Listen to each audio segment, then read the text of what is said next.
First item we have is introduction of bills. Senator Clays. Thank you, Mr. Chairman. Every session of reconciliation bills requested for introduction to reconcile statutes that have been amended in one or more bills. This year, the bill will reconcile conflicts from the 2020 and 2021 legislative sessions. That bill draft number is 21 RS 2243, and I move its introduction. We have a motion. Do we have a second? Second by Senator Hawk. Any questions? All in favor? Aye. Opposed? Motion carries.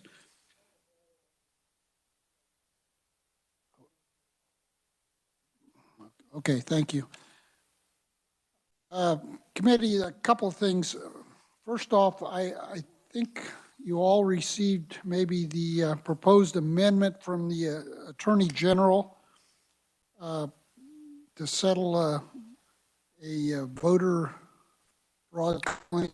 That's for the Secretary of State. We are not going to do anything with that at this time. So I knew everyone, I'd handed them out, but I just let everyone know that we're not going to mess with that at this particular time. Point of order, Mr. Chairman. Excuse me. Senator Solentrum. Will you be doing anything with it at all? Probably not. Not at this time, no. Okay, thank you. No.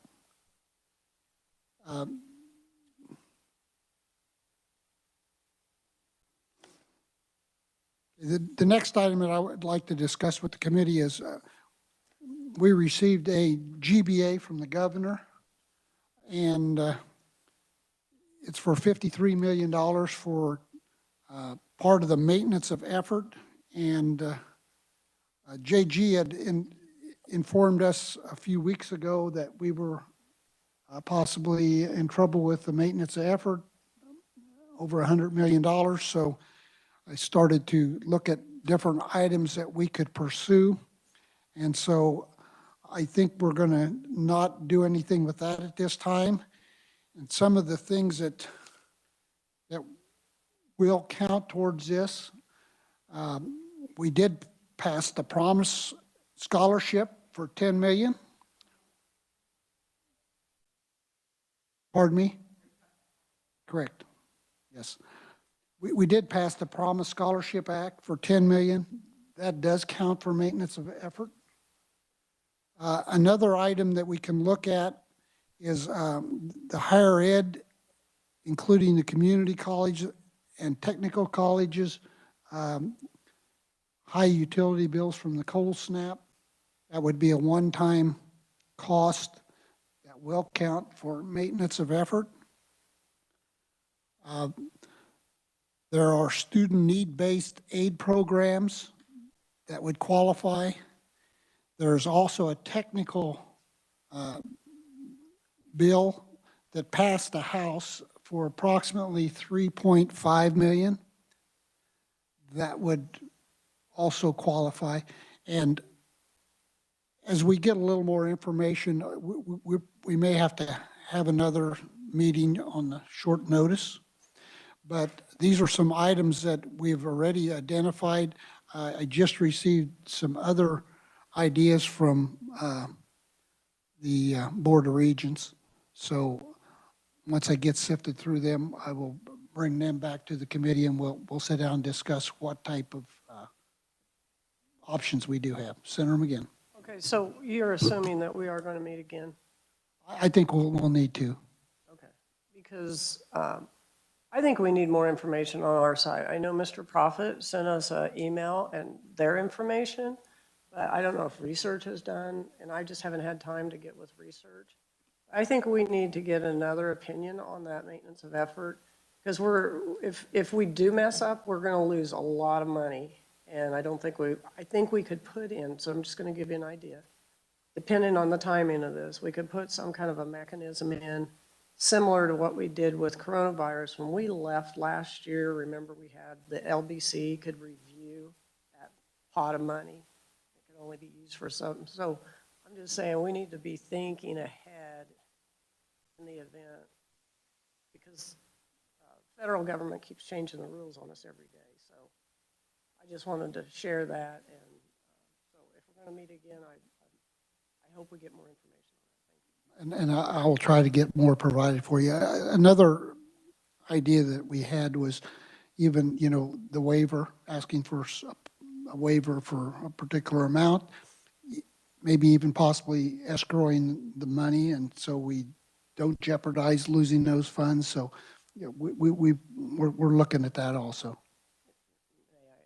And I agree, yes, on the waiver. I just also know that we have to have certain pieces in place to show that to indicate that we're trying. Correct. Thank you. Yes. Senator Hawk.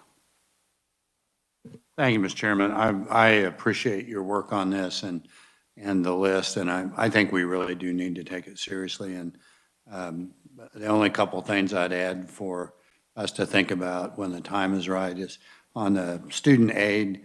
I want to make sure some of our private colleges get a little bit of that, whether it's through that or comprehensive grant.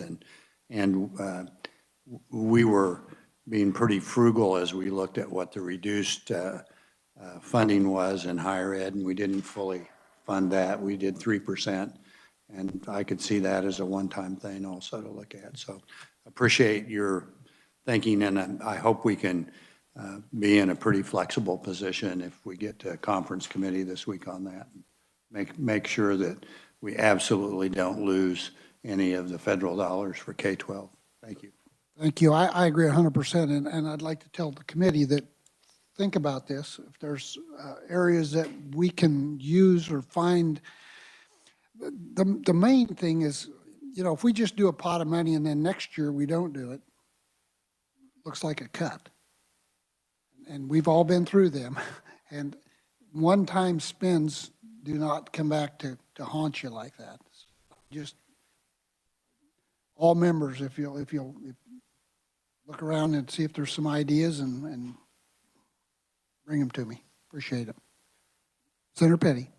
Mr. Chairman, I know we got that list, at least for the regions, that on utility bills from the cold spell, but you also mentioned community colleges. Have we gotten something other? And did we have a total on that? Because I don't remember ever seeing a total on that amount.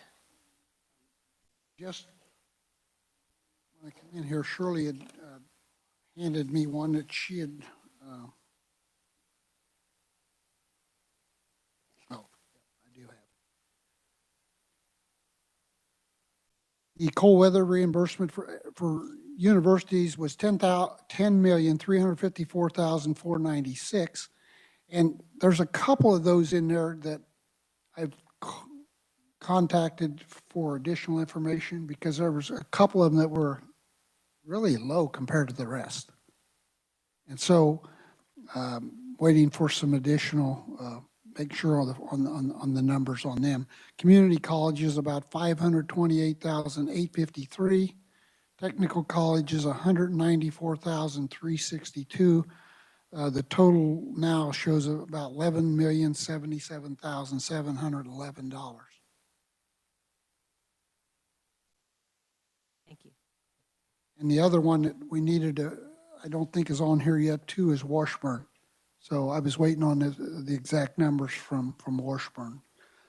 And I need to make sure that each one of these universities is using the same metrics, that we're not some using, how much did the bill go up compared to last year's same month, or what you budgeted, how much more than was budgeted for February, because I've been hearing different numbers on different ones. So that's why I'm not giving you exact numbers at this time, because I'm not 100% sure we've got everything nailed down. So research is checking back with them to see what kind of metrics they used for this. We did get information, I thought, on the regions. We did, but just even on the regions, it didn't have Washburn, number one. Number two, I think it was Emporia. Our Fort Hays State was like 33, and I know it's way more than that because I contacted their person, and I know that there's a different number there, so I do know that one. Emporia State's was very low, like 43,000 or something, and so it's hard to believe that Pittsburgh State would be 440,000, and the similar size school at Emporia or Fort Hays would be that drastically lower. I just want to make sure before I give you numbers that that they are correct, and they're all figured the same way.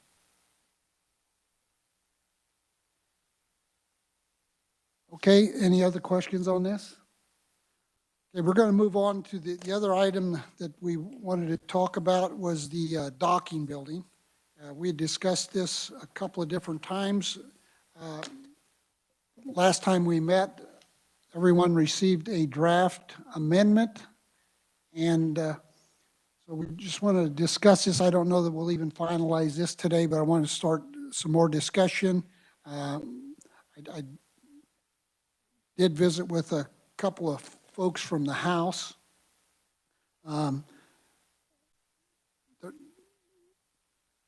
There's a lot of concern, not only on this committee, but members in the Senate and the House about the possibility of moving the PHE lab. And so I'd like to discuss that just a little bit. I understand that there are way more employees out there than I think any of us had thought there was. And I think Senator McGinn might have some information on the numbers. And so I want to discuss that. Also, there was a suggestion made that we maybe look at the museum out on I-70 as possibly putting the lab in there. And it's I guess, a cement fortified building, and it's something that suggested that maybe the lab could go out there. I believe it's a state-owned building, so we wouldn't have to build a new building. We would have to do, you know, the refurb and so forth. So I think with that idea, we need to at least slow down and consider that. And the idea was move the museum to docking when we do the remodel over there, which would bring school kids and so forth, the tourists downtown, which has kind of been a point of interest for the city of Topeka in particular. So these are some of the new ideas that have come up since you know this has all come out, and I know we have agreed that we're going to build a new lab, and we've agreed we're going to do a remodel of docking. So now we're at that point, but I don't know that where we're at as far as boxing ourselves in with amendments and so forth, that we want to maybe keep this somewhat open-ended so we can, you know, look and pursue it at other things. Senator Clays. Thank you, Mr. Chairman. I agree. I think we should fully vet that idea of moving the museum and potentially using that space. Do we have any understanding of what a timeline might be on which we could find out if that's a viable option so that we can continue to proceed, especially with the labs? I know that situation has been deteriorating rapidly, and there was some sense of urgency with that.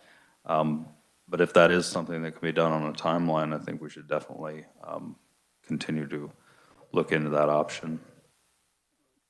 Committee, I'll try to find out if we can figure out a timeline so everyone would kind of know where we're at. Like I said, this is just, the more we get into this, the more things that come up. Senator McGinn. Thank you, Mr. Chair, and I want to thank the building committee for finally getting some language that we can look at and start having this discussion. It's just been talked about for a decade and it hasn't gone anywhere. So I appreciate some of the ideas. You did ask about the employees, and was able to get that from research staff, and I certainly appreciate their work on this. Topeka has a total of 361 employees just in the Topeka proper area. So if we did move out of the city, I think we would, you know, especially for a good little drive, we would disrupt a lot of families and staff that has to move.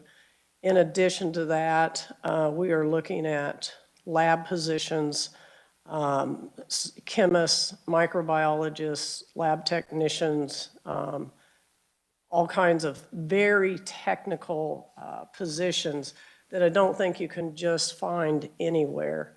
So that would be one reason why I would not want to move the lab outside and out of the Topeka area. And Mr. Chairman, you brought up, the idea that has come up here in the last day or two about the possibility of using the museum. And, if that is an idea that can move forward, I think it'd be great.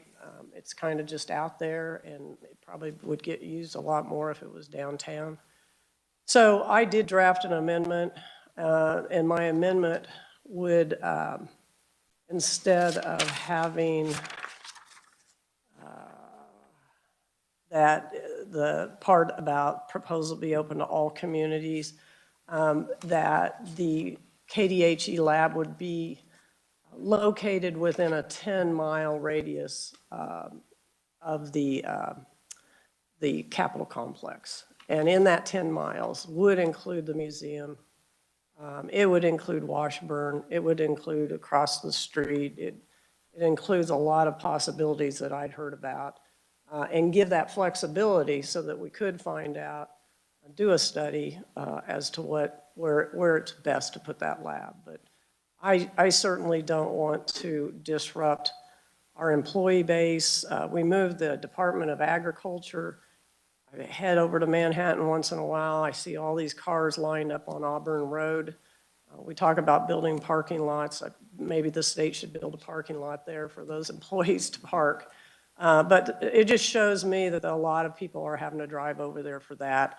And I'd hate to see us do the same thing to the employees of KDHE. So I can offer that amendment, or we can talk about it, or I can just give it to you. And so Maybe you hand it to everyone, and everyone can take them. We're going to be running out of time before long, because we're not going to do anything today anyway, and they can look it over just like the original one, because once everyone looked at this, I'm getting the ideas from all the members on the committee, and so.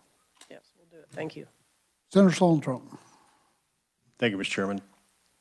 I'd like to get back to the deadline discussion. I think research has got to give us some indication of when the deadline of federal funds could possibly be used. I think that's got to be a hard deadline. Right now, we've got the opportunity to put some of those funds to work, as well as the lowest bond rates we're going to see for some time. So when we meet again, I would like to nail that down firmly, that we've got to have a solution and an acceptable process to enable us to use those federal funds. So I would hope that we could work with research and others to more formally identify that timeline and make certain that we don't miss any of that opportunity. Okay? Thank you. Yes, we'll try to get some of that nailed down. This Fed stuff is pretty tough to nail down, but we'll try. Senator McGinn. I just want to clarify. It says 8. I said 10, but the museum is 7.1 miles from the Capitol complex. So 7. 8 still works. 8 works. Yep. Senator Hawk. Thank you. Quick question. Senator McGinn, you said 361 employees. Is that all KDHE employees, or when I was at the lab, it indicated there were about 100 employees actually at the lab. So just curious.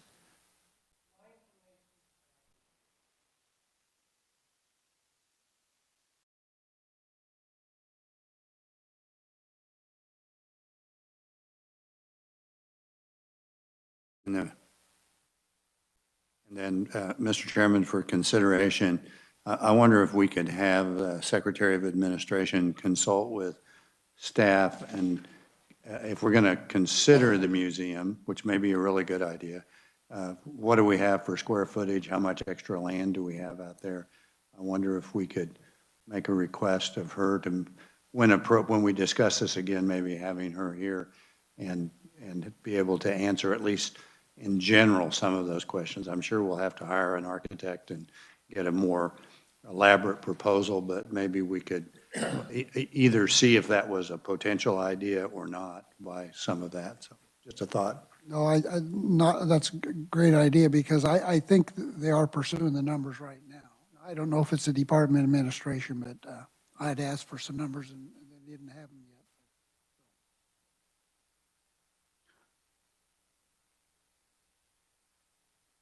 Any other questions, committee, or comments? If not, then May I- try to get more. Senator Solentro. I'm sorry, thank you. You know, when we go back to that discussion, if there is only 80-some in the lab and the balance are more of an administrative process, then I don't know that we have to use the museum out west. We could find some other ancillary building or something like that that can handle a lab, or even if it's constructed for 80 people. If we can use COVID money for the balance of the KDHE activities, and it behooves us to apply that to the renovation of docking, we need to look at that as well. So I just want to make sure that we do look at all options when we put this final model together. Exactly, and that's why I said, committee, you're all tasked to Thank you. come up with some ideas, and so.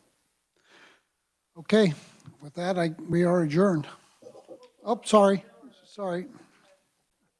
We're not adjourned. I'm sorry, Senator McGinn, I forgot you had a bill. That's fine. Yep, that's fine. All this amendment does is, it just strikes by preserving all floors in such building. And, you know, it may be a great idea to preserve them all, it may not, and I just want to have that flexibility as you get more information. So that's, and again, that's just for everybody to see and think about. And then I do have my bill introduction. Senator McGinn. It's RS 2223, and it concerns medical marijuana. I would move my amendment. A motion, do we have a second? Senator Petty seconds. Any discussion? All in favor? Aye.